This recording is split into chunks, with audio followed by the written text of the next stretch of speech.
Megan manifested this video. She asked God for a request. She said, let's make the world hot. Because it's hot book summer.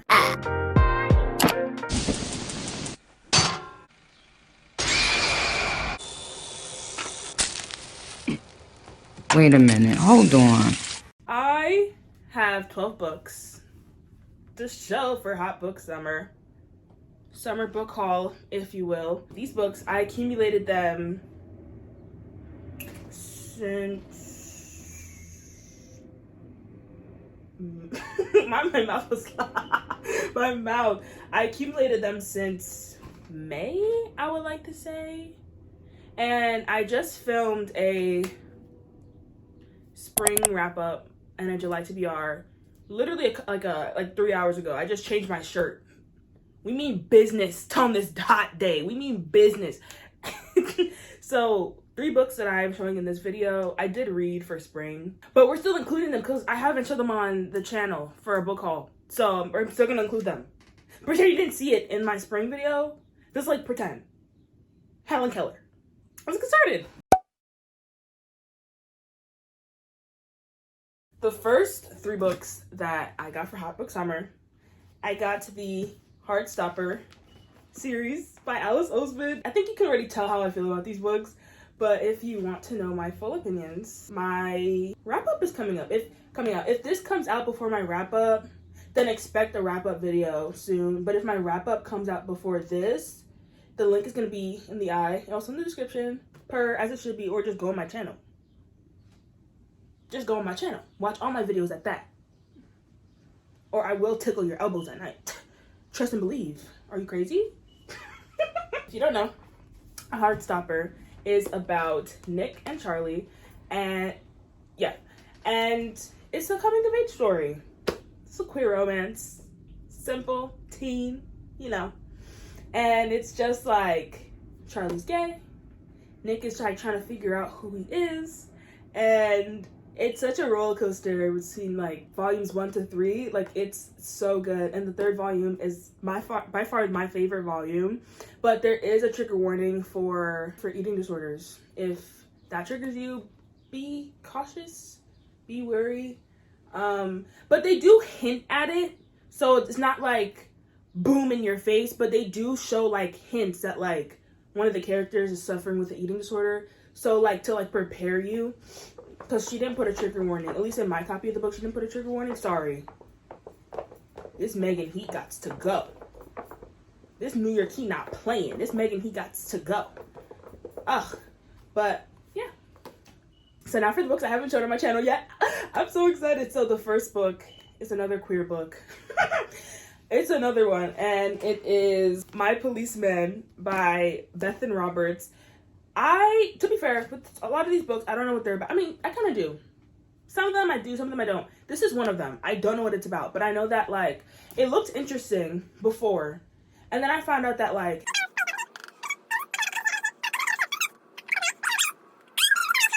since I don't know what this is about, I'm going to read the synopsis of it. Okay. It is in the 1950s Brighton that Marin first catches sight of Tom. He teaches her to swim in the shadow of the pier, and Marin is smitten, determined her love will be enough for them both. A few years later, in Brighton Museum, Patrick meets Tom. Patrick is besotted with Tom and opens his eyes to a glamorous, sophisticated new world. Tom is the policeman, and in this age, it is safer for him to marry Marin. The 2 lovers must share him until one of them breaks and 3 lives are destroyed. Ooh. She kind of stiff. But I'm excited.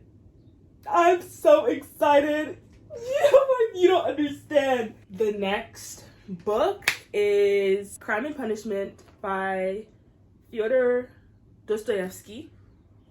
This book I got off Depop, as I rightfully should though. And one of the reasons why I got it is because I looked it up and they said, why does this look like, what's his name? Josh Nichols? What's his John Fish? Why does it look like John Fish? Doesn't he not look like John Fish? Am I tweaking? Am I disrespecting? I don't mean to. He looked like John Fish, Loki. Anyway, I got Crime and Punishment. And like, yeah, one of the main reasons why I got this book is because it's a library book copy. And I love a good antique book. I love a good old book. And it's the Oxford's World Classics edition. Like, come on. Like, come on. And luckily the story seems rather interesting. People find that this, because like, I know on Carly, I was like watching her videos. I think she was reading Timothy Chalamet's favorite books. And then, Timothy Chalamet recommended Notes to the Underground or Letters to the Underground by Dostoevsky. And she found it so boring. Like, she hated it. And people were like, oh my gosh, no, you should read Crime and Punishment. It's so fun. So I was like, Crime and Punishment? So then I found it. And it just like so happens that it's a cool classic version of it. I should read the back. I wanted to make myself a Napoleon, states Raskolnikov. And that's why I killed her. Huh? Huh? Crime and Punishment, 1866, is a story of a murder committed on principle, of a killer who wishes by his actions to set himself outside and above society. A novel of great physical and psychological tension, pervaded by Dostoevsky's sinister evocation of St. Petersburg. It also has moments of wild humor. Dostoevsky's own harrowing experiences mark the novel. He had himself undergone interrogation and trial, and was condemned to death, a sentence commuted at the last moment to penal servitude. In prison, he was particularly impressed by a one-hearted murderer who seemed to have attained a spiritual equilibrium beyond good and evil, yet witnessing the misery of other convicts also engendered in Dostoevsky's belief in the Christian idea of salvation through suffering. You see, I read that, but it didn't translate in the brain. But it sounds interesting. What? It sounded interesting in the moment. It still sounds interesting, so why not? The 6th book for Hot Girl Summer got Felix Ever After by Kason Calendar. Calendar. Oh, it's so pretty. So handsome. Okay. I just know this is another queer book. Are we sensing a theme? But I'm excited. I think this has to do, Felix Ever After is a love triangle too, I think. I'm not too sure. But, ooh. They say it's an unforgettable story of friendship, heartbreak, forgiveness, and self-discovery. Ooh, I love a good coming of age. I love a good coming of age story. It's like, because I'm coming of age, so it's just like, we might not be going through the same thing, but I still love it because, like, it's the same thing as a whole, because we're coming of age. You get what I'm saying? Felix Love has never been in love, and yes, he's painfully aware of the irony. He desperately wants to know what it's like and why it seems so easy for everyone but him to find someone. What's worse is that even though he is proud of his identity, Felix is also secretly fears one marginalization too many, Black, queer, and transgender, to ever get his own happily ever after. When an anonymous student began sending him transphobic messages after publicly posting Felix's dead name alongside images of him before he transitioned, Felix comes up with a plan for revenge. But what he didn't count on, his catfish scenario landing him in a quasi-love triangle. Felix! But as he navigates his complicated feelings, Felix begins a journey of questioning and self-discovery that helps redefine his most important relationship, how he feels about himself. Okay. Felix Ever After is an honest and layered story about identity, falling in love, and recognizing the love you deserve. Okay, self-love. Okay, Kason Calendar. Whoa. Every book, I'm just fanning myself. I'm so hot. This book sounds so cool. I wanted to read this for like, for June because it was Pride Month. But I can read it anytime. I don't want to just limit my reading queer books just for Pride Month. So, expect a reading vlog with Felix Ever After. And I think any other book. If you have any suggestions. I have like one more. I don't know if I want to read it with that book or like another one. But expect a reading vlog with Felix Ever After. Ooh, I'm so excited. Like, the next book, I mentioned it in my book haul. But it didn't come in time for my book haul. But it came. It took a while to come, but it came. And that book is The Sun Is Also a Star by Nicola Yoon. I literally got this book because A, it's a Black author, hello. It has a bit of a problematic problematic, just a tiny bit. But it is a Black author, and I actually wanted to see the movie, but I wanted to read the book first and then like compare and contrast. I just know the book is gonna be so good. I just know it. I feel it in my heart. I wanted to watch the movie because like Yara Shahidi and Charles Melton are in it. Like, say no more. Like, literally say no more. So I got The Sun Is Also a Star. Classic romance, coming of age. Opposites attract? Opposites attract? Let's read the back of the book. Did the universe bring them together only to keep them apart? Natasha. I'm a girl who believes in science and facts, not fate. Not dreams that will never come true. I'm definitely not that kind of girl who meets a cute boy in a crowded New York street and falls in love with him. Not when my family is 12 hours away from being deported to Jamaica. Falling in love with him won't be my story. Daniel.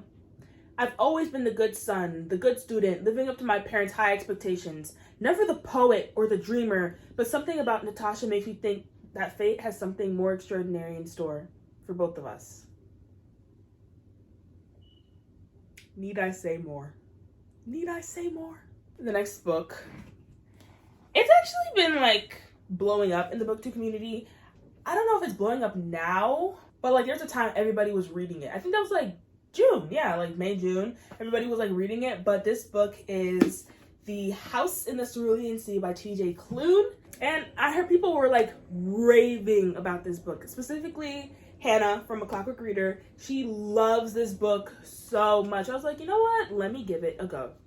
Let me give it, well, not this, okay. Like, let me give it a try. It's another queer book. It's another queer book. Yeah. Don't know what it's about. Reading the back of it? Sure. A magical island, a dangerous task, a burning secret. Linus Baker is by-the-book caseworker in the Department of Charge of Magical Youth. At 40, he lives in a tiny house with a devious cat and old records for company, but his quiet life is about to change. Linus is summoned by extremely upper management and given a curious and highly classified assignment. Travel to an orphanage on a distant island to determine whether 6 dangerous magical children are so dangerous, in fact, that they're likely to bring about the end of days.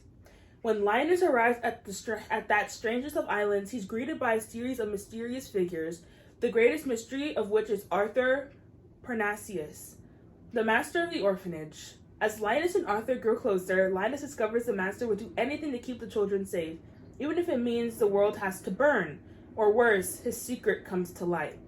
The House in the Cerulean Sea is an enchanting love story masterfully told about the profound experience of discovering an unlikely family in an unexpected place and realizing that family is yours. Ooh! How can this not be good? No, literally, how could this not be good? Like, how could this not be good? Bro, I don't know how many times I can say I'm excited. I'm ecstatic. Maybe I should change my word. I'm ecstatic. The only thing I say is I'm excited, but I truly am. Like, hello? But the next book I got off Depop again, and I got The Fifth Wave by Rick Yancey. And the thing is with The Fifth Wave is that I watched the movie multiple times because I actually really liked the movie. With Chloe Grace Moretz and Alex Rowe and Nick Robinson. I love that movie so much. Like, I watched the movie, I was like, wait a second. Where is the second and third movie? I guess because they messed it up so bad. That's what, Hollywood does. So I wanted to read the book. And I asked my friends, like, in part of the book club, Facebook book club, I asked them, like, what do you feel about The Fifth Wave? And they're just like, oh, only the first book is good. The second and third books are so boring. I'm like, I'll be the judge of that. So I got the first book. And I'm excited to read the first book. Yeah. Main character, you have Cassie. She lost... No, let me not spoil it. You have Cassie. And Cassie is trying to find her brother.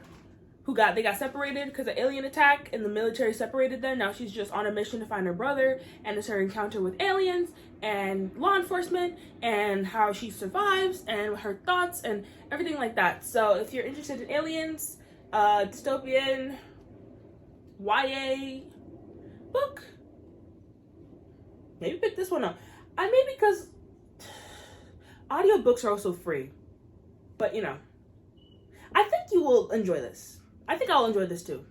This is not a recommendation video. I think you'll enjoy this. Like, this is my hot book summer. So yeah. The next book I got, it was sort of like a tester, because from this website, I hear that like the books are so cheap, but I hear like the books come in damaged. So this next book I got, it was sort of just like to see like how damaged the book will come. Like, I want to read it, of course, but like I didn't want to get a book that I really wanted to read, like, you know. But I got The 9 Lives of Chloe King by Liz Braswell off betterworldbooks.com. And my book did come ripped. It really did. Like, look at the top. You see? I don't know if you can really see. Like, okay, let me see. Like, you see how I cut the top part, like right here? If you look, I don't know if you can see that. But like, anyway, I cut the top part of the book because it's like they put the top part through a shredder. And I was so confused. I was like, why does my book come like that? It was so bad. So I had to cut it. So now it looks better. But like, if you can see it, no, I don't think you can. It's too bright. But like, there's like little, like, the pages still have like that same effect, but it's not as bad. But like, now I know to be wary of Better World Books and not really to order from them, because the book came a bit dirty. Plus, it had the shreddy top. Like, you don't come as advertised, bae. It's fine though. At least I still got my book, and at least it's not like badly damaged. Like, that was like the only thing, and it was like fixable. But anyway, The 9 Lives of Chloe King. I started watching this show, The 9 Lives of Chloe King. I didn't know it was a book, but I was like, when I found out it was a book, I was like, oh, okay, I need to get the book. So this is like because there's 3 books. This is like the 3-in-1 book. And it was $4 on Better World Books. So I was like, okay, that's a steal. But not that much of a steal that I have to cut off the top. But like, it's fine. I have to cut off the top. See, there's a reason why the book was so cheap. It was literally $4.23 for this book. But worth it though. 700 pages for $4.23. And only for the top to be like messy. That's like fixable. That's not bad. Okay, okay.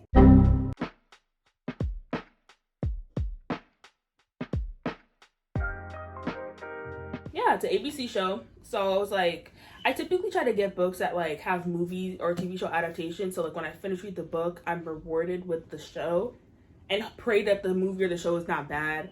But yup.